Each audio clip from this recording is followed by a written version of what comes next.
So our next presenter is Monique, who will be presenting on evaluating the carbon sequestration potential of young trees for urban planting programs in Toronto, supervised by Danijela and externally by Uyen and Adriana from the city of Toronto. Are they on the line, Laura? Oh, hi. Okay, sorry, didn't know you were in person. Welcome. Okay, go ahead. Hello, everyone. I am Monique, and today I'll be presenting on the topic evaluating the carbon sequestration potential of young urban trees in Toronto, Canada.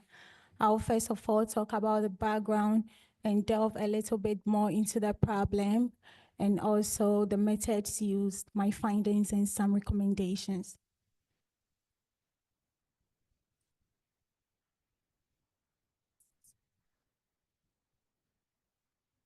Globally, urban areas are facing environmental pressures because of climate change and fast urban growth, and Toronto is no exception. Our city is also facing loss of green areas, poor air quality, and rises in temperature. What then is the solution to this problem? One intervention is the planting of trees because they serve as carbon sinks in the urban areas, absorbing CO2 from the atmosphere, storing them as biomass. The city of Toronto is committed to planting about 120,000 trees and shrubs annually and has the aim of increasing its canopy cover to 40% by 2050. This shows a great dedication in adapting to climate change and ensuring that the city's environment become resilient towards these environmental challenges. And one key aspect of this initiative is to know the carbon sequestration of young trees that are planted within the city and also project their future absorption capacity over the years to be able to influence planting programs within the city. This leads to the problem of this study. It's because most research has focused on the carbon sequestration of matured trees, and this has led a gap in our understanding of how young trees also contribute to carbon storage at their initial growth phases, because most planting programs have the expectation that the trees planted today would be able to store maximum carbon in the future or would be able to provide a lot of carbon benefits, but their immediate impact is not really known. And the questions of my study is, what are the differences in the baseline carbon sequestration between street trees and park trees that were planted in Toronto in 2022 and 2023, and also the differences in their projection in 10 and 20 years' time? For this study, the tree inventory data was standardized by grouping them into species, their general, and cultivars. And I used stratified random sampling in selecting the trees to be sampled. And the focus was on tree species having populations 100 and above, because the data we received from the city had a lot of tree species that have been planted, but then others had populations less than 100, whereas others had populations above 5,000. So to avoid sampling bias, we chose populations that were between 100 and above. And with the help of ArcGIS, I was able to map the streets and park streets based on their soil type and their proximity to road by creating buffers around them to enable easy sampling during the summer. And during the summer, I was able to sample 1,715 trees, and out of that, 583 were parks and 1,132 were streets. And to assess the growth, I measured the caliper at 15 centimeter and at root collar, the height of the tree, as well as the canopy density. And also notes were taken to serve as health indicators. That's where the presence of broken branches if there are other epicomic shoots or roots present or crown defoliations, as well as sizes in the leaf and the changes in leaf color as well. For carbon sequestration, we use the EPA allometric formulas because our tree species had diameters that were less than 10 centimeter, and it was very difficult getting a specific species allometric equation for that. And the EPA was very good because it's been set to be used within North American cities, and it's for urban trees, and it measures tree species starting from their year of planting to 60 years time. So looking at the fact that our tree species were just planted 2 years and a year ago, it was a good equation to be used for that. So we use that in calculating the baseline carbon sequestration for the streets and use the same for the projections. But we depended on the survival rates, making sure that we use the same survival rates in the projections. But for street trees, I used 2 different scenarios because I was able to get a Toronto survival rate from my external supervisor, which was a 10-year study conducted. And with that, I found the average of the survival rate and used that as scenario 2 for street trees. And for statistical analysis too, after the carbon sequestration data was calculated, I tested for normality, and when it wasn't normally distributed, I used the non-parametric test, Krupska-Wallis, and further did the dance post-hoc test to test for variations between these species. This leads us to my findings. So for objective 1, I wanted to find the differences in the carbon sequestration of street and park trees in 2022 and 2023. And with this, okay, so for the tree trees, I used 2 scenarios. That's the EPA rates and the Toronto rates. So with the EPA rates, I sampled 696 tree trees in 2022. And out of that, using the survival rates of 73.6, 512 trees will be surviving.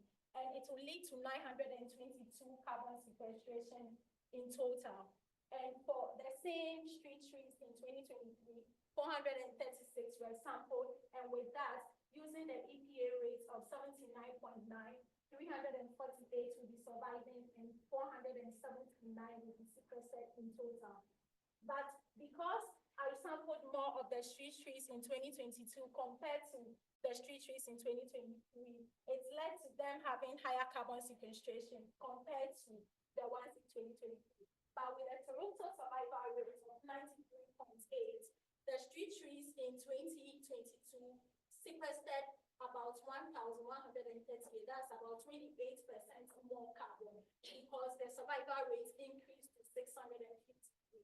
And it's also depicted in the 2023 trees. When they had higher survival rates, the carbon sequestered at baseline also increased.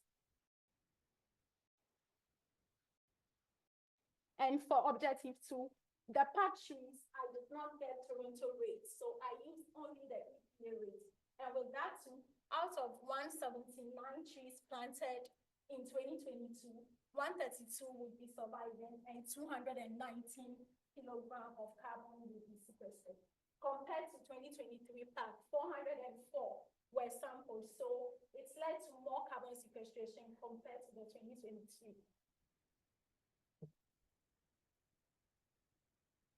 And my second objective was to know the projections in 10 and 20 years. Using the same scenarios, I discovered that with the higher survival rates in scenario 2, tree trees were able to sequester more carbon using scenario 2 compared to scenario 1.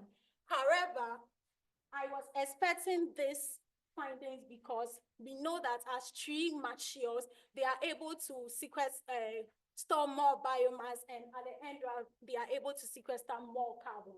And with that, it was evident in our research that with higher survival rate, more trees would be able to be sequestered compared to lower survival rate. And even with that, it will lead to less replacement costs because the more trees are able to be survived or maintained and less mortality rates, there will be more carbon sequestered, and there wouldn't be any need replacing these trees. During the summer internship, I realized that it takes about $500 for a city tree to be planted. So imagine having to replace 141 tree, which is the difference from scenario 1 and scenario 2. That would be about 70,500, and that's a lot of money. And it was evident in the factories too, with increasing age, trees sequester more carbon. And I brought this graph from my paper for us to appreciate the fact that growth rates also have impact on carbon sequestration. This graph is showing the average carbon sequestration per tree.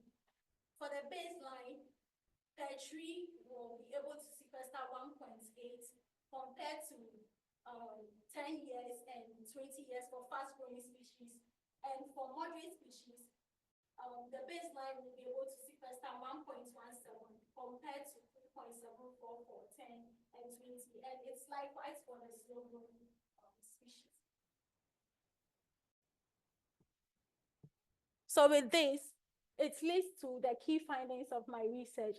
There was a difference in the baseline sequestration between 2022 trees and 2023 trees from both streets and the park. And the projections, we were expecting there will be an increase, and we saw that. But with higher survival rates, there were more trees sequestered over time, indicating that it pays off to invest in tree planting and tree maintenance. Because for scenario 2, across the 2-year category and their projection, there will be about 23% increase in carbon storage compared to the scenario 1. So with this, I recommend that the city is always doing well when it comes to maintenance. They are already investing in watering, mulching, pruning exercises for their trees.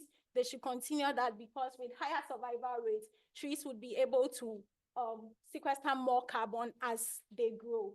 And also, there should be regular monitoring to assess growth of the tree, their health, and carbon sequestration over time. And I think the city should focus on incorporating fast and moderate growing species, because they will be able to sequester carbon at a faster rate compared to slow growing species. The limitations of the research is that I didn't get the Toronto park survival rate, so I depended only on the EPA. And also, because I sampled certain species more than others, it would lead to underestimation of some carbon sequestration levels of other species compared to others that were sampled more. Finally, I would like to acknowledge my supervisor, Dr. Danijela, for the good work done, for her insights and her supervision throughout the study, and my external supervisors, Uyen and Adriana, Dr. Sally, Catherine Edred, the MFC cohorts. I say thank you all for your invaluable contributions to the end of this program. Thank you.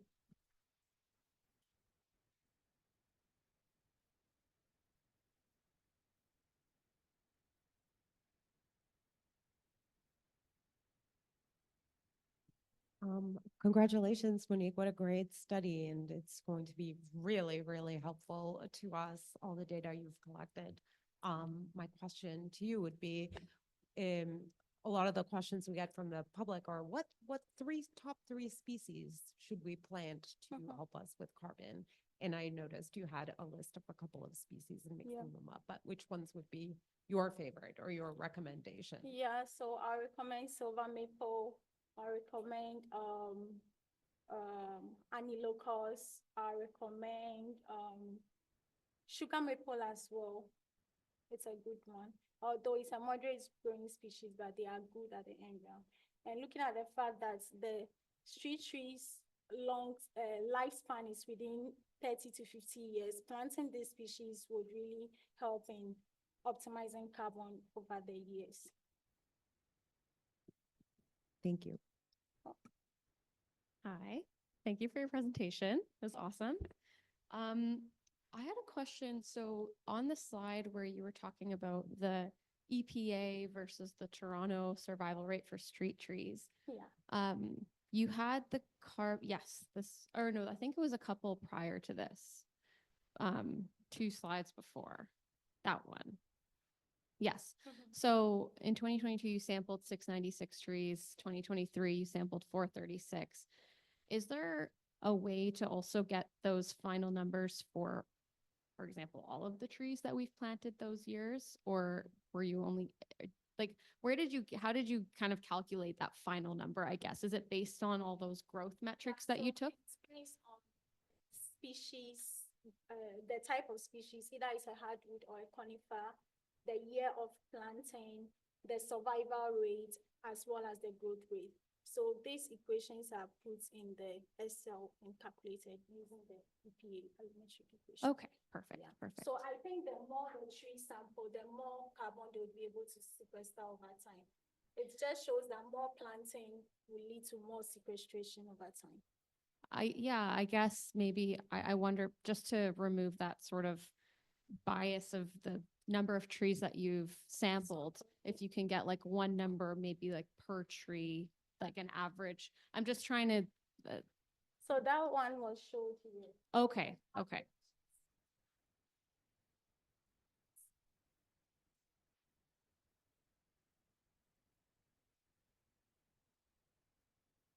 Oh, perfect. And that's our trees, the city trees. Okay, perfect.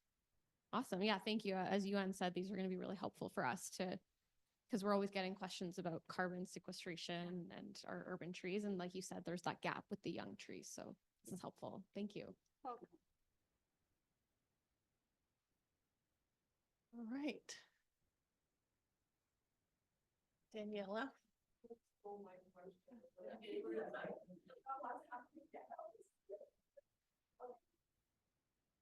So, go back to not in terms of slides, in survival. Have you come across the literature? What's the average lifespan of street trees? I think it's between 30 years, 40 years. It depends on the street conditions, yeah, for the species. So what's your opinion? If the objective is, let's say, to not just to have a carbon, but let's say shade those streets, should we go only in that case with fast growing and maybe medium growing species? Yeah, because that's the lifespan for street trees are very limited. So when we focus on the slow growing species, it might take time for them to even grow bigger canopies and other stuff. So it would be better, the focus should be on the fast and the moderate species for the CD planting. So my other question is, let's say in that case, you limit yourself to species selection. And would you go with non-natives? No, they were all native species. So just native species, and how many of them? In all, there were 48 species in total. Okay. No, that was my question, because I don't know the right answer, but if they live the limited lifespan and the objective is to provide shade as fast as possible, maybe we just have to be honest that these spaces are so limited, they are so hard, and that's maybe the best way. This is just loud thinking from my end. So thank you. Great work. Thank you.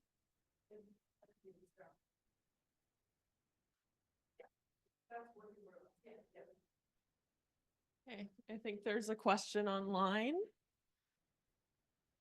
Does that person want to go ahead or should we read it out? Oh, okay.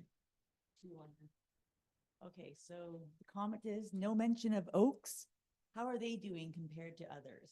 Yeah, I have the oaks in the results, but just that the table showing the results is very lengthy, so I decided to just bring the graphs. But the oaks too are doing well. Some of them are moderate, others are slow. So we would have to just focus on the moderate growing oaks to use for the planting programs for the seed.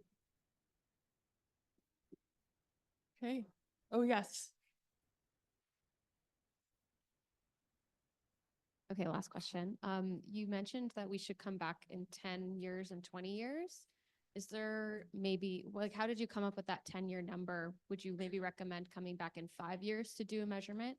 Just to I look- think I said in the recommendations that the monitoring should be done regularly.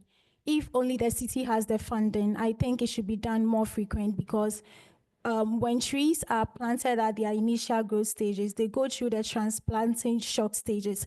So to be able to notice what is really happening on the streets or what is happening to these trees, the consistent monitoring would help know whether they are being affected by any form of disease or health, or maybe in structure wise they are not doing well, so that care would be taken to make them survive within those periods. So I think it should be consistent until maybe 5 years time when they come out from the transplanting shock stage. Then you could do it maybe 5 years interval. Oh, thank you. Okay. Any other questions? No? Okay, I'll ask a question. Sorry, you're not done yet. So you mentioned that silver maple is sort of the top species that you'd recommend in terms of carbon sequestration. Not only that, I have a lot on the list, Okay. but just for the presentation wise, Mhm. I chose the 3. Okay, so Yeah. it's one of the top. So Yeah. if the city were to really increase the number of silver maples that they plant, Mhm. are there any concerns like outside of the carbon sequestration potential and other benefits associated with silver maples? Are there any like drawbacks to planting a higher percentage of silver maples or any concerns you would have about that? For now, I don't think there are any drawbacks because silver maples are good and they grow well. And looking at their canopy too, within the short term, they are able to grow good canopies that can help prevent the heat during the summer and the rest. So silver maples are good. Freeman maples too are very good. The red maples are good. So all of these species can be considered for planting. Okay, great. All right, thank you. Okay.